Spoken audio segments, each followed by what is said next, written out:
大家好，我係露娜，歡迎嚟到我 Luna 珍嘅頻道。啱啱咧就整咗瑞士雞翼，真係好食到停唔到口。咁你見到咧每隻雞翼嘅顏色咧都好靚，咁食落去咧就好爽嫩多汁啦。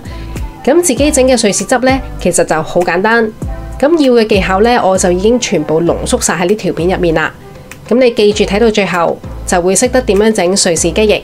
咁上面嘅瑞士汁咧就係結結地。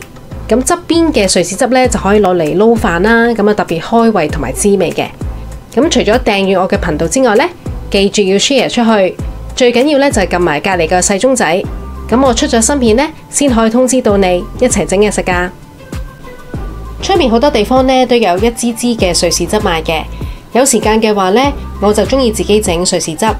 咁基本上咧就要準備3樣嘅香料，咁啊有香葉咧就6至8塊。桂皮咧就2條，八角咧就4粒，咁你中意咧就可以加埋啲花椒。咁如果你咩香料都唔落咧，其實就等於整豉油雞翼啦。咁仲有咧就係切2塊厚啲嘅薑片，咁咧就拍鬆。咁仲有咧就2大粒嘅蒜頭，咁啊都係要拍鬆咗先。咁仲有咧就5粒嘅紅蔥頭，咁其實咧我就仲加咗咧就2棵蔥落去提升個味道嘅。仲有冰糖啦，60克，咁啊睇返你自己要幾甜啦。生抽咧就6湯匙，老抽咧就9湯匙。咁水咧我就用咗1400毫升，咁啊鹽咧就1茶匙。桔汁咧就同埋紹興酒或者玫瑰酒咧，你有先落嘅。買雞翼咧就盡量買啲大隻啲，因為煮完之後咧佢就會縮細。咁可以嘅話咧就揀啲唔好乳黑啦或者有血嘅。咁有時咧我就買雞中翼。但今次咧，我就買咗16隻嘅中型雞全翼。咁雞翼尖咧，你手乾淨咧就可以拎住嚟食啦。我就將個雞腿咧就剪咗，留翻雞柱彎個部位。咁冇剪到嗰邊咧，啲雞翼嘅肉汁咧就唔會流失過多。咁個雞腿咧，我就留翻嚟整第2隻口味。咁啊，譬如蜜汁啊，或者泰式辣味都得噶。雞翼買咗翻嚟咧，就一定要徹底解凍，因為佢雪凍之前咧係有血嘅。咁大家都唔想食埋啲血噶嘛。咁你唔趕時間嘅話咧，就可以就咁室溫解凍。如果唔係咧，就用清水浸住佢去解凍啦。浸到咁上下咧，就撳下雞翼中間嘅部分硬唔硬，咁佢軟身咧就 OK 啦。咁你未解凍好去煮嘅話咧，啲雞皮咧就可能會爆開噶啦。如果你見到雞翼嘅皮上面有毛咧，就自己掹咗佢啦。解凍咗之後咧，我哋就將佢去水，就開始做清潔啦。咁你就放啲粗鹽落去咧，就搓啲雞翼。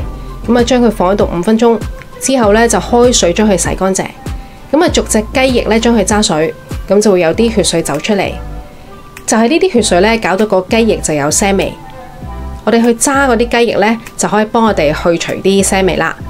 咁揸到佢冇晒血水嘅時候咧，就將啲雞翼咧就沖翻乾淨佢。咁我哋就倒翻啲水咧就備用啦。下一步咧就係灼雞翼。咁我哋煲1烹水啦。咁呢一次咧我就冇落到薑片。咁你有咧就自己加啦。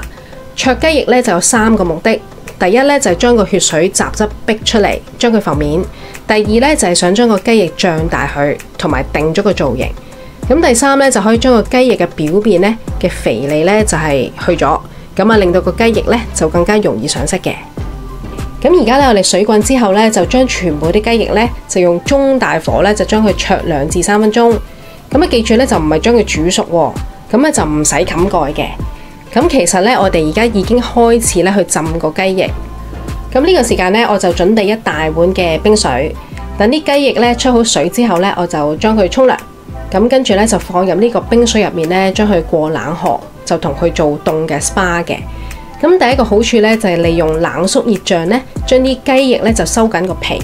咁啲雞皮咧就會變得爽脆啦。咁第2就係燜嘅時候咧就冇咁容易爛咯，就同埋會脹卜卜嘅。浸咗10分鐘之後咧，你摸下佢睇下係咪凍透咗未？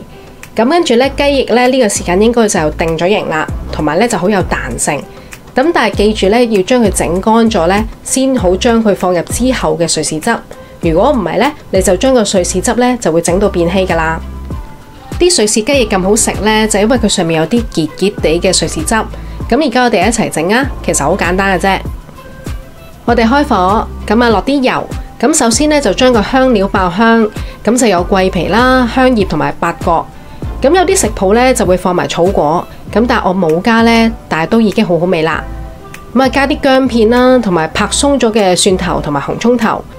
咁首先呢，就將佢炒一炒，等佢有香味之後呢，我哋就再加1湯匙嘅紹興酒或者係玫瑰酒。咁我想啲料呢就出多啲味，咁所以呢就將佢煮10分鐘。咁煮嘅時間呢，中間就會有啲水會蒸發噶嘛，咁所以呢我就要落翻多啲水。咁如果唔係呢，一陣煮耐咗呢，就唔夠水將啲雞翼浸過晒啦。咁所以呢，我總共呢就係落咗1400毫升嘅水。咁其實呢，我就再加埋一啲蔥，咁可以將個蔥呢就將佢打個結。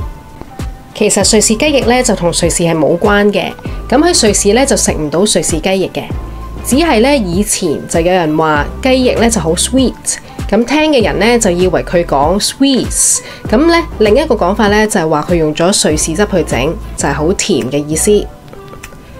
跟住呢，我就落咗瑞士汁嘅靈魂啦，就係冰糖，咁我份量呢就要偏多嘅，咁加冰糖呢就想令到雞翼呢就有光澤。咁仲有咧，令到個甜味咧就可以掛喺嗰個雞翼嘅表面上面，咁食落去咧就好好味啦。咁我哋等啲冰糖溶好啦，同埋水滾咗之後咧，我哋就加啲生抽，咁就想攞個鹹味。咁同埋老抽咧就想幫個雞翼上色。咁如果你有啲椰汁嘅話咧，就可以加啲啦，因為椰汁咧就有啲酸性，咁可以幫我哋去啲油脂。咁冇咧就唔好落啦。咁最緊要呢個時候呢，就要試味，咁因為呢，之後我哋將啲雞翼浸落個瑞士汁入面呢，就唔會再調個味噶啦。咁所以個味道一定要校好。咁你校好咗個味道之後呢，就可以將佢冚蓋啦，熄火，咁令到啲味呢就更加出啦。咁我哋自己整嘅瑞士汁呢，就係咁簡單就整完噶啦。咁出面有啲食譜呢，就會首先將個雞翼煮滾咗之後呢，就係將佢細火再煮20分鐘。但係今次呢，我就用另一個方法，就係浸焗法，就將個雞翼呢就焗熟佢。咁瑞士汁煮好之後呢，就拎起啲渣。咁我哋就將頭先冰鎮同埋乾身咗嘅雞翼呢，就放入呢個瑞士汁入面呢，將佢煮滾。咁如果你用雞中翼嘅話呢，啲瑞士汁呢就好容易將佢蓋過晒全部雞翼噶啦。但係因為今次我用雞全翼呢，咁所以呢就有啲難度嘅。咁最好呢，就將個雞翼嘅面呢就向個煲底，咁我哋呢就會容易啲上色啦。咁無論煮邊款雞翼呢，咁大家都記住一個秘訣，就係唔好用大火去炆佢啦。如果唔係呢，啲雞皮呢就好易爆開嘅。等個瑞士汁呢滾透咗之後呢，我哋就冚蓋熄火，咁啊將佢浸25分鐘。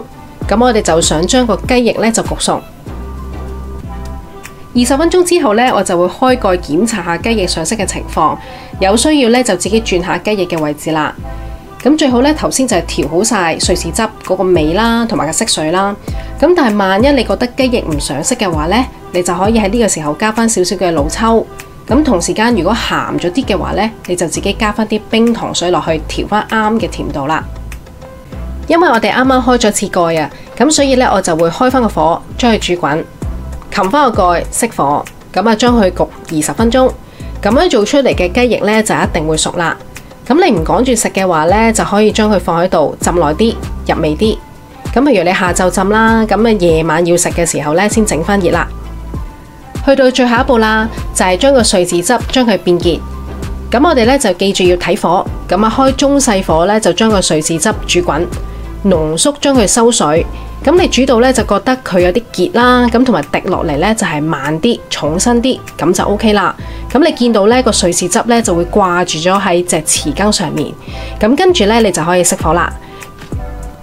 呢個結結地嘅瑞士汁呢，你就可以將佢淋喺個雞翼上面，又或者呢，將啲雞翼呢，就倒晒落去呢個兜入邊呢，將佢撈勻佢，咁啊成隻雞翼呢，都會黐住晒啲瑞士汁呢，就非常之好食噶啦。